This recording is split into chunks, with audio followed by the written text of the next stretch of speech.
Tired of the everyday grind? Ever dream of a life of romantic adventure? Want to get away from it all? We offer you Escape. Escape, designed to free you from the four walls of today for a half hour of high adventure.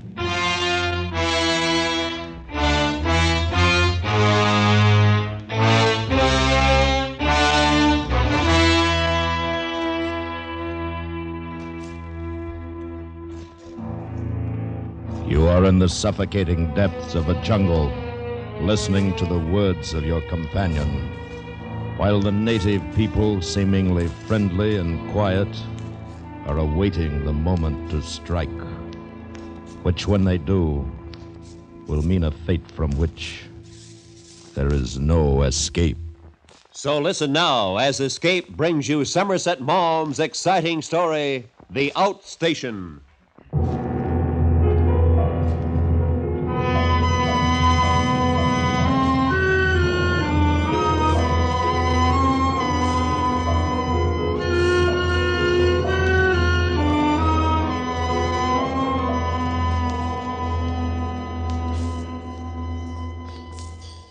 The new assistant, Alan Cooper, arrived in the afternoon. Mr. Warburton, the resident of the government control station, went down to the river landing stage to meet him. The guard, 8 little Borneo Dayak soldiers, stood to attention as he passed, and he noted with satisfaction that their bearing was martial, their uniforms neat and clean, and their guns shining. Mr. Warburton was a rather small and precise man. He wore a topee, spotless shirt and ducks, and white shoes, and held under his arm a gold-headed Malacca cane which had been given to him by the Sultan of Perak. As the prahu appeared round the bend in the river, he felt a slight misgiving, caused no doubt by the arrival of another white man. He was accustomed to loneliness and his own way of life. Still, he smiled affably as the boat landed and held out his hand. How do you do? Mr. Cooper, I presume? That's right. Were you expecting anyone else? My name is Warburton. I'll show you to your quarters. The boys will bring your kit along. Feels good to walk again. I was cramped to the devil from that little scow. I'm so sorry. Oh, by the way, I brought your mail. Lots of newspapers in it. Can't be worth much, I shouldn't imagine. They must be at least 6 months old. Old news is very fresh to me here, Mr. Cooper. It's the only news I get from London. Those my digs over there? Those are your quarters, Mr. Cooper. I've had it made as habitable as I could, but of course, no one has lived in it for a good many years. It'll do me all right. I hope so. I dare say you'll want to have a bath and a change. I should be very pleased if you'll dine with me tonight. Will 8 o'clock suit you? Any old time will do for me. Yes, one of my boys is inside. He'll take care of you until you get your own boy. Right. Mr. Warburton left the new man in his house and returned to his own residence. The impression which Alan Cooper had given him was not very favorable. Cooper seemed to be about 30. He was fairly tall and rather heavy in build, and was dressed in khaki shorts and shirt, but they were shabby and soiled, and his battered topee hadn't been cleaned for weeks. These things Mr. Warburton noticed, but then, being a fair man, he reflected, well, after all, he has spent the last 48 hours coming upriver in the prahu. We'll see what he looks like when he comes in to dinner. A little later, Mr. Warburton went down to the bathhouse and sluiced himself with cold water, and after that he carefully dressed. And he dressed as he did every night. Boiled shirt, high collar, silk socks, and patent leather shoes. The only concession he made to the climate was to wear a white dinner jacket. Then Mr. Warburton went into the sitting room to await his guest. Tuan Cooper. Oh, you're all dressed up. I didn't know you were going to do that. I very nearly put on a sarong. Oh, it doesn't matter at all. I dare say your boys hadn't finished unpacking. You needn't have bothered to dress on my account, you know. I didn't, Mr. Cooper. I always dress for dinner. Even when you're alone? Especially when I'm alone. Well. Mr. Warburton saw a twinkle of amusement in Cooper's eyes, and he flushed an angry red. He resented the man's attitude, and he resented the same dirty khaki shorts and shirt, augmented by a ragged jacket. Still, he knew that he was going to have to get on with the fellow, and as they sat at dinner, he amplified his theories on dinner dress. When I lived in London, Mr. Cooper, I moved in circles in which it was as much an eccentricity not to dress for dinner every night as not to have a bath every morning. When I came to Borneo, I saw no reason to discontinue so good a habit. Well, all in the way you look at it, I suppose. But if you expect me to put on fancy dress in this heat, I'm afraid you'll be disappointed. Fine champagne you got here. You do yourself like this every day? I haven't noticed that the dinner is any different from usual. Oh, by the way, while you were in Kuala Selor, did you meet a lad called Henley? He's come out recently, I believe. Henley. Oh, yes, in the police, I remember. Nasty little swine. Oh, I should hardly have expected him to be that. His uncle is my friend, Lord Barraclough. I had a letter some time ago from him asking me to look out for Henley. Ah, I heard he was related to somebody or other. Pass the chutney, will you? That's how he got the job, then. He's been to Eton and Oxford, and he doesn't let you forget it. All his family have been to those schools for generations. I should have expected him to take it as a matter of course. I found him a bloody bore and a snob. To what school did you go, Mr. Cooper? I was born in Barbados and educated there, too. Oh, I see. That's right. And in the war, I didn't get a commission either because I didn't have influence and I hadn't gone to public school. But things are changing, Mr. Warburton. In England, things are changing. The old school tie's going down the drain. Perhaps you haven't heard. Things are changing, Mr. Warburton.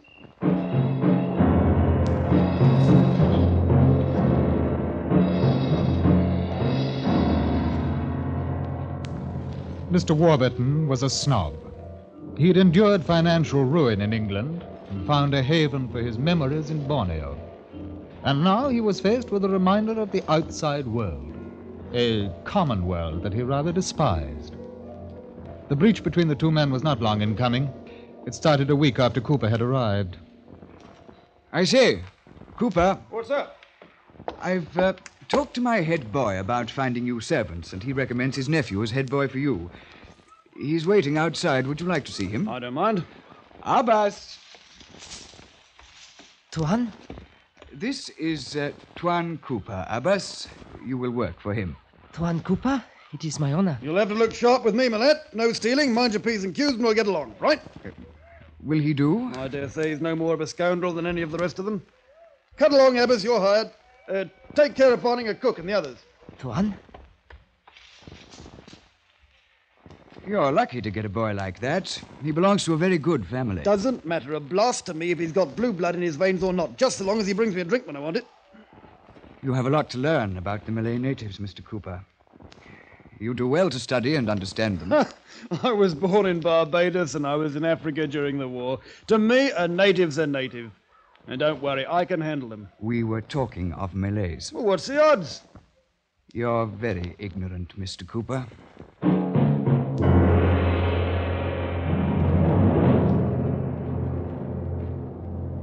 There was another day, not long after that. The two men had been up the river, and they were on their way back in the prahu. Cooper was becoming increasingly aware of Warburton's disapproval, and because he was a colonial and had lived little in England, had a peculiar dislike of the English. He resented especially the public school boy, since he feared to be patronized, and he felt that offensiveness was the best defense against him. Well, at any rate, the war's done one good thing. It smashed up the power of the aristocracy. This war really put the lid on it. It's a pity. An era of greatness. Lost era. Bloody good job, too, in my opinion. Oh, my poor Cooper, what can you know of the glory that was Greece and the grandeur that was Rome? That's a lot of rot. I don't give a row of pins for a lord. I tell you, what's wrong with England is snobbishness, and if there's anything gets my goat, it's a snob. Particularly a snob who's gone broke and still likes to kick his weight about. Lots of them like that out here in Malaya. Have you noticed, Warburton? Warburton knew that Cooper was referring to him. A man's life in open history in the colonial service, and Cooper must have heard about his failure before he'd come upriver. The resident's hands trembled, and from that moment on, he saw to it that they lived apart and, except for work, spoke little to each other. It was not until Cooper had been on the station for a couple of months that an incident happened which turned Mr. Warburton's dislike into bitter hatred. It was a small, a petty thing, but it was the beginning of the end. An ending that was to mean a terrible and a lonely death.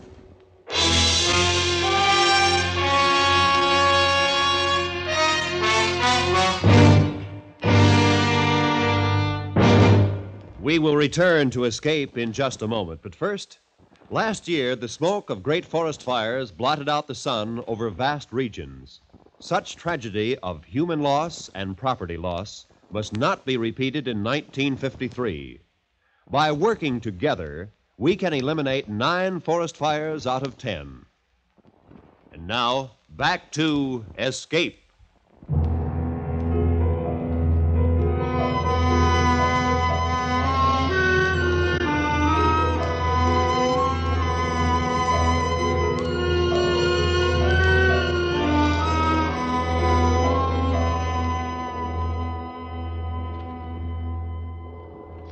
Mr. Warburton was obliged to go up country on a tour of inspection, and he left the station in Cooper's charge. In spite of the tension which existed between them, he knew that the assistant was a capable man, although he had no sympathy for the natives. He was hard and a bully, and the Malays disliked and feared him. Anyway, Mr. Warburton was gone for 3 weeks, and when he returned, Cooper came to his house to make a report. The resident was in his sitting room, and the head boy stood quietly at his side. Mr. Warburton was white with anger. My boy tells me that you were the one who opened my newspapers, Cooper. Newspapers? Oh, well, while you were gone, the mail came and I wanted to read about the Wolverhampton murder, so I borrowed your Times. I knew you wouldn't mind. But I do mind. I mind very much. Sorry, I couldn't wait until you came back. I wonder you didn't open my mail as well. That's not the same thing. There's nothing private in a newspaper. I very much object to anyone reading my paper before me. I think it's extremely impertinent of you. They're all mixed up. I read them every morning at breakfast in the order of their issue. We can easily put them in order. Only take a sec. Don't touch them! Look here. Aren't you being a bit childish making such a fuss about a little thing like that? How dare you speak to me like that? Oh! Go to blazes! Tuan, Yes? Oh. What is it? while you have been away, there has been trouble. Oh? Tuan Cooper's servants. They have left him all but my nephew Abbas, and he too wishes to go. He says it is not a good house and wants to do as the others have done. No. He must stay with Tuan Cooper. The Tuan must have servants, have those who went replaced. No, Tuan. No one will go. Then find the boys who ran away and tell them that I expect them to be back in Tuan Cooper's house at dawn tomorrow. They say they will not go, Tuan. On my order? I will find them, Tuan.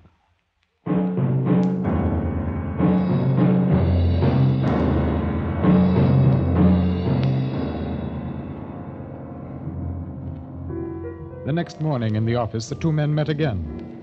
There was no word of the newspaper incident, and after Cooper had given his complete report, Warburton dismissed him.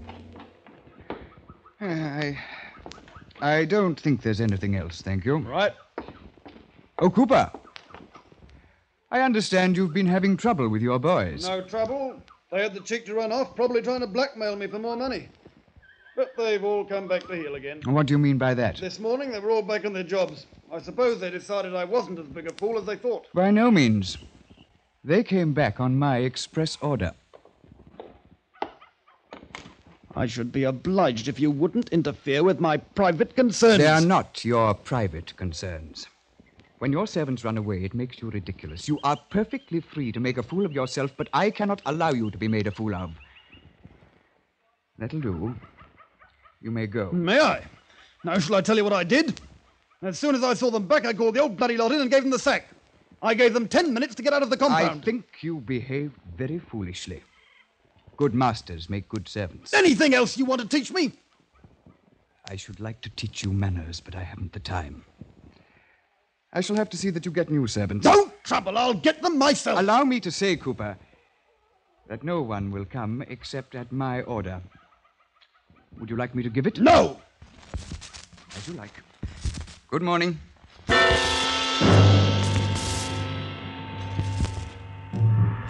That's the way the matter stood.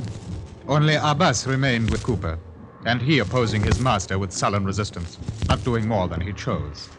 The days, the weeks went on, and the heat became terrible. Mr. Warburton from time to time heard vague complaints from the natives concerning Cooper's harsh treatment, but when he looked into what he thought were specific cases, all he could say was that Cooper had shown severity where mildness would not have been misplaced. He had done nothing for which he could be taken to task, and Mr. Warburton found himself waiting for an opportunity to do that. One day it came. A half a dozen civil prisoners were engaged in repairing a road on the station until their sentence was up. Their hours of labor were from 7 in the morning until 4. Mr. Warburton was taking a stroll at dusk, and he saw the prisoners still at work. He called the warder over. Why are these men still at work? It's past 6 o'clock, warder. I know, Tuan, but it was Tuan Cooper who gave the order. When did he do that? Yesterday, Tuan. They are now to work until 7. That is contrary to regulations. Tuan Cooper gave the order, Tuan. Mr. Cooper is under my orders, warder. The prisoners are to finish their work at 4 o'clock and are then to be returned to the jail. There will be no more work for them after that time. Do you understand?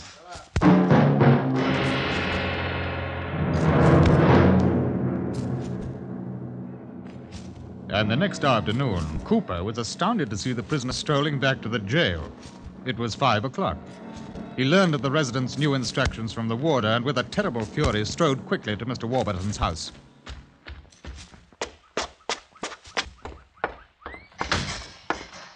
Slam the door, Mr. Cooper. I want to know what the devil you mean by countermanding my orders that the prisoners were to work until dusk. Are you out of your mind?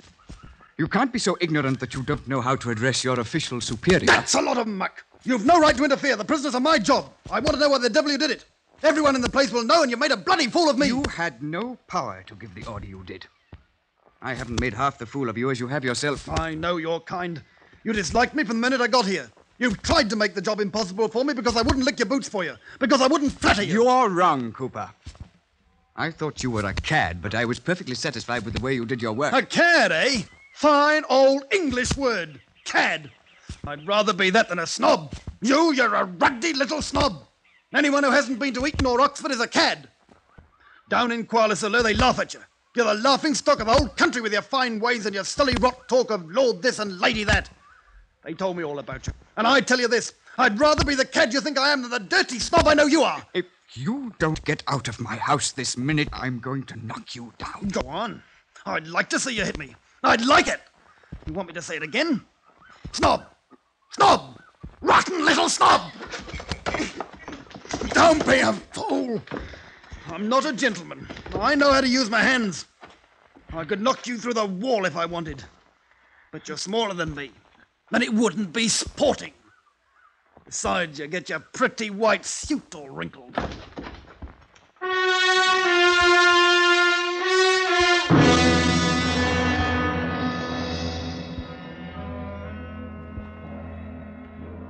It was a few days later when Warburton's head boy came to him and spoke of his nephew, Abbas. Is Tuan Cooper leaving, Tuan? No, he's staying.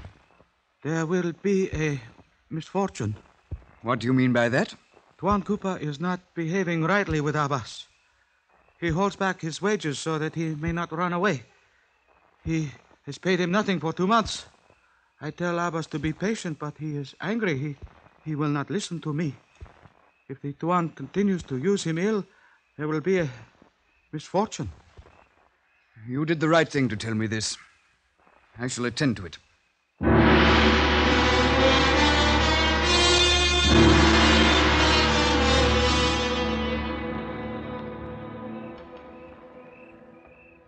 Did you wish to see me?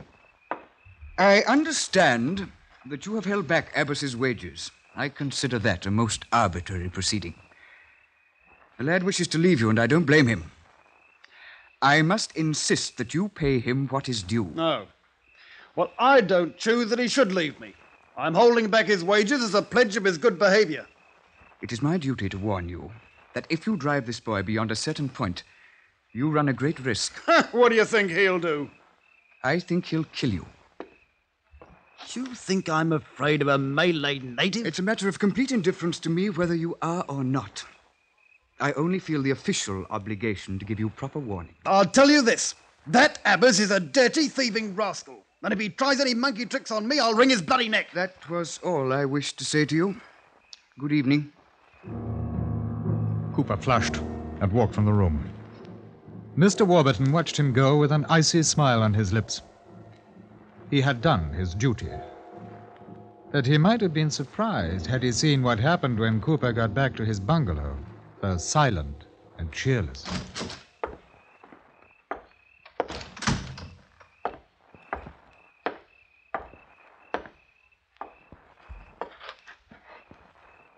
Filthy snob. Filthy, dirty snob!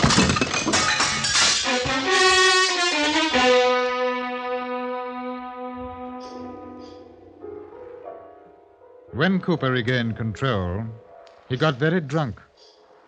It was his only means now of salvaging his self-respect, and with the whiskey he managed to finally lose it all.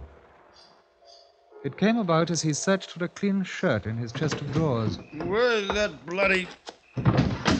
Abbas! Abbas, come in here!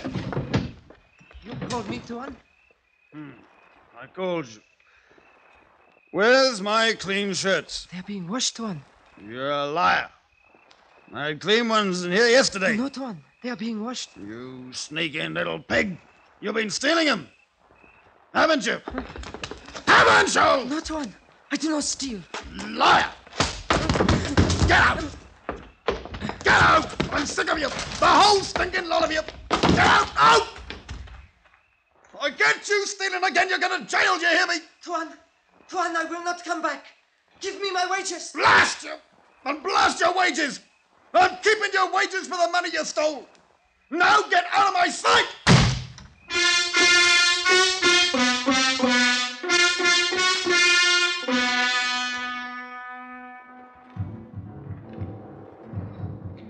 When Cooper sobered later that evening, he knew he had gone too far with the native boy. He was worried, and he felt ill. He saw the lights of Mr. Warburton's house across the clearing, and for a moment he considered going over to tell him what he had done. But he knew with what icy scorn the residents would listen to his story. He could see the patronizing smile, so he didn't go.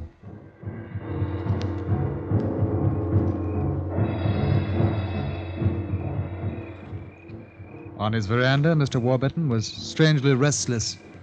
Of course, he had heard what had happened, and it had been his immediate impulse to send for Cooper, but each time he had tried to reason with the man he had been insulted was no business of his anymore.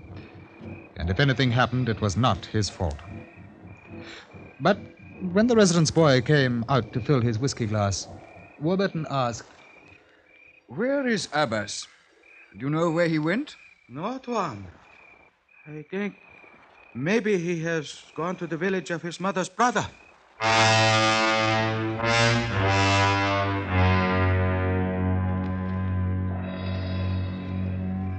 After a time, Warburton sighed and went into his house. He read late into the night and at last slept. The night was very sultry and still. It was a little before dawn when a slim young figure moved across the clearing. It was the boy, Abbas, and in his hand he carried a kriss.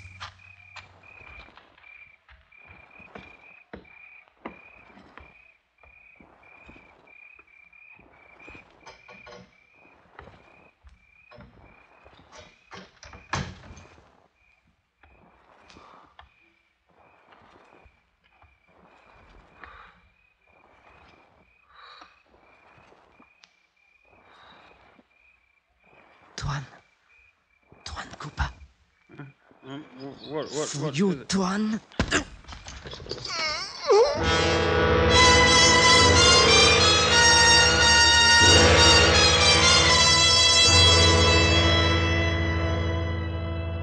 When Warburton was called to the bungalow by his boy the next morning, Cooper was lying in bed with his mouth open and the kriss sticking in his heart. Where is Abbas? Abbas is at the village of his mother's brother. He will be arrested there, then. Tuan, Abbas, my nephew, was in the village all night. It can be proved. His uncle, everyone will swear that he did not leave the place. Tuan Cooper was killed by Abbas. You know it as well as I do. Justice must be done. Tuan, you would not hang him. The provocation was very great. Abbas will be sentenced to a term of imprisonment. When he has served part of his sentence, I will take him into my house as a boy. You can train him in his duties. I have no doubt that under Tuan Cooper he has got into bad habits. Shall Abbas give himself up before the police are sent, Tuan? It would be wise of him. The boy withdrew. Then Mr. Warburton stood a moment looking at the cold body of his assistant, Cooper. Suddenly he felt a glow of exultation.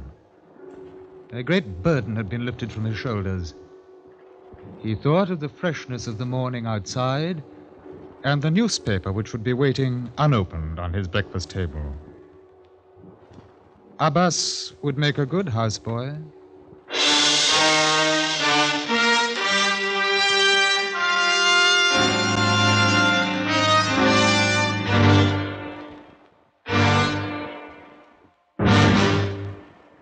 Escape has brought you Somerset Maugham's The Outstation. Direction and adaptation of the story were by Anthony Ellis, starring Ben Wright as the narrator, Alastair Duncan as Warburton, and Richard Peel as Cooper. Featured in the cast were Dave Young and Terry Kilburn. The special music for Escape was composed and conducted by Leith Stevens. Next week.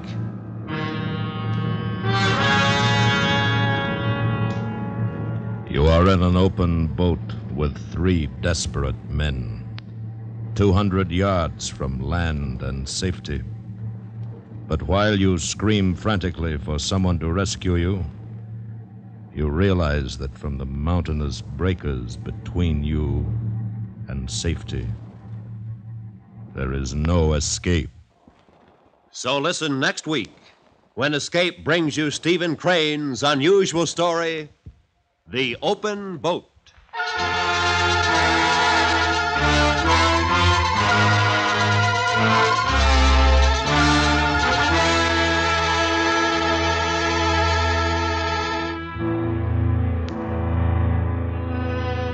By all odds, The Wizard of Oz should be an odds-on favorite at your house every Monday through Friday in the daytime on most of these same CBS radio stations. Be sure to hear Walter O'Keefe in The Wizard of Oz, a colorful quiz show that makes winners out of people just like you. Next session tomorrow in the daytime at the Star's address. This is Roy Rowan speaking. And remember, you're invited to Art Linkletter's house party every weekday on the CBS Radio Network.